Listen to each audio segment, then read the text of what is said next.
If you expect to achieve your goals, if you expect to reach your potential, if you expect to have your dreams come true, what I'm about to explain to you is mission critical. You must become a master at visualization. Now, for those of you that are like, what the heck is she talking about?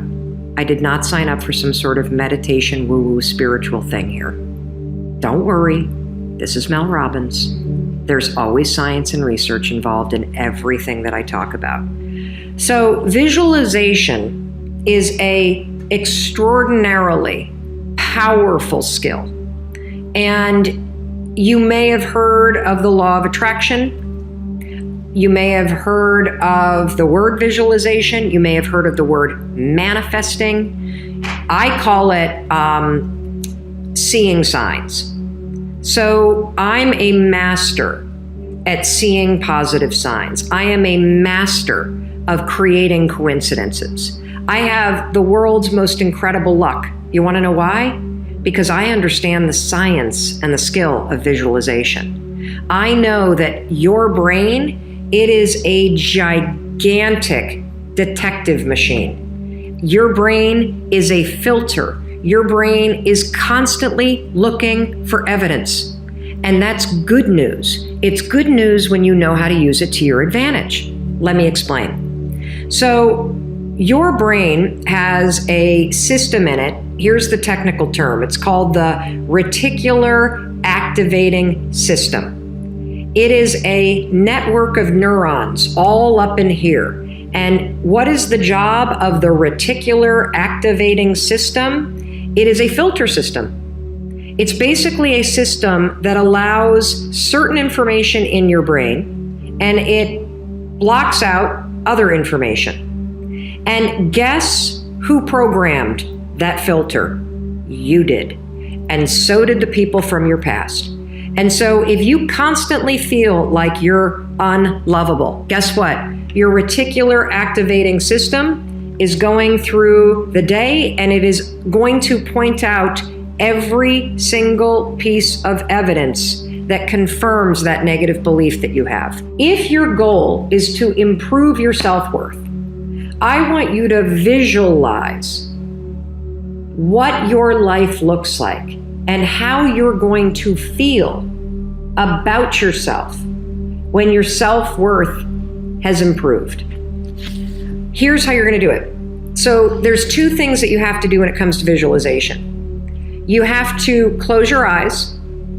Truly, I know it sounds stupid, but I want you to close your eyes and I want you to, in your mind, have a specific picture of what it looks like in your life when your self-worth has improved.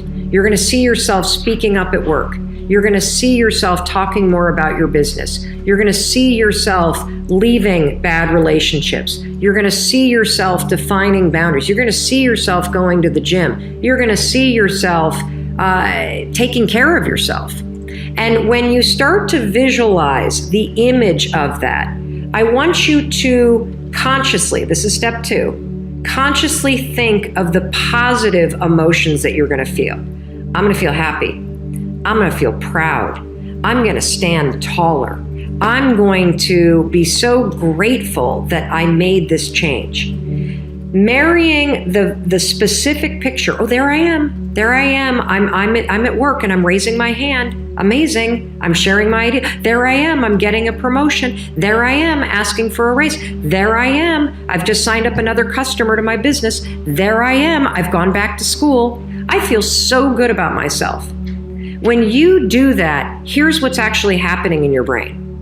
This is the cool science part. You are training your brain to have a totally different filter. You see, your brain, my brain, it doesn't know the difference between something that actually happened to you, like the F you got in your test in 10th grade, and the things you imagine that are happening to you.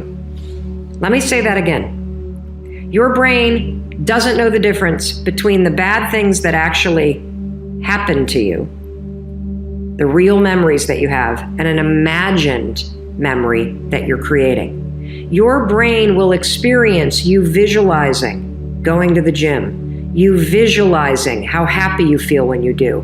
You visualizing asking for that raise and getting it and how proud you're going to feel. Your brain, when you visualize in the way that I'm teaching you to, it encodes it as a real memory. And that's important because when you encode it as a real memory, it changes the filter system, that reticular activating system.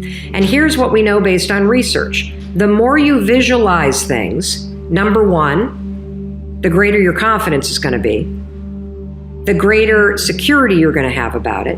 And here's the really cool thing. The more you do this with your goals, you wake up every day and you just visualize, it takes 30 freaking seconds for crying out loud. You visualize having a great day at school. You visualize curing your panic and how proud you're going to be. What studies suggest and have proven is that simply visualizing yourself doing things actually develops the skill and helps you improve the skills, just as if you were actually doing it. The problem with passion is that you and I have bought into this massive fantasy world where we think that passion is a person or a place or a thing, that somehow, like a needle in a needle in a haystack, that you are somehow just going to stumble into the thing and you're going to find that one person, or you're going to find that one thing that you're meant to do, or you're going to find that career. And honestly, we got to change the way that you think about passion and purpose before you will actually be able to bring it into your life. Because the truth is, passion isn't in a person, it isn't in a place, and it isn't in a thing. It's something inside of you.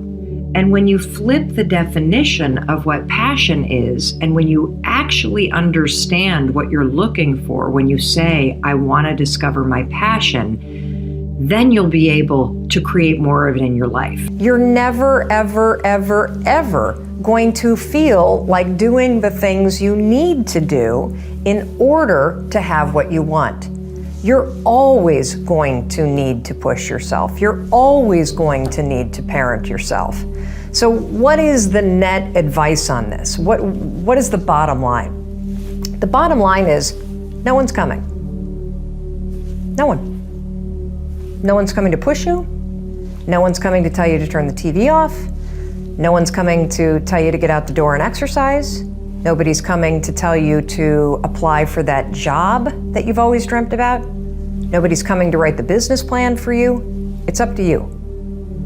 And because you're only ever going to do the things that you feel like doing right now or that feel good right now, unless you understand that you've got to parent yourself, you got to push yourself, you're not going to make your dreams come true. You're just not. We're not wired that way. You weren't born that way, you weren't that way when you were growing up, and you're certainly not that way as an adult. And there's a tremendous amount of liberation that comes when you accept the fact that you're always going to need to give yourself a push. The truth is, if you want control in your life, if you want to make things happen, you have to be able to expect that you're going to get a no and do it anyway. So what do I mean when I say, if you want control, expect a no? Well, there's a couple things that I mean by it. Number one, if you're somebody that gets paralyzed because you want things to be perfect, perfectionism is a way that most of us try to handle or mitigate or make sure that we don't hear no.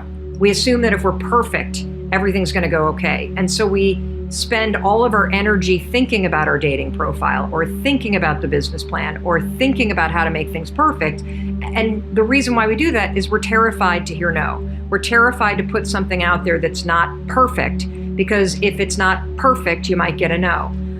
One of the better ways to handle this is to actually expect a no. You know, I saw the most incredible quote by our friend Faustina over in Australia. She's a very famous DJ and friend of ours from Australia. And she put out the most amazing quote, and I'm going to get it totally wrong.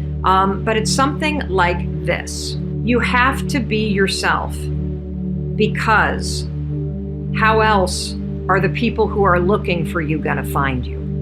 And I think particularly when it comes to dating, what we tend to do is we are so afraid of being rejected by anybody out there that we try to be somebody that we're not, that we put out a fake, improved, or what we think is improved version of ourselves in order to not hear no. And most of us pretend to be somebody that we're not when we fear rejection, when we believe that how we are, who we are, isn't good enough.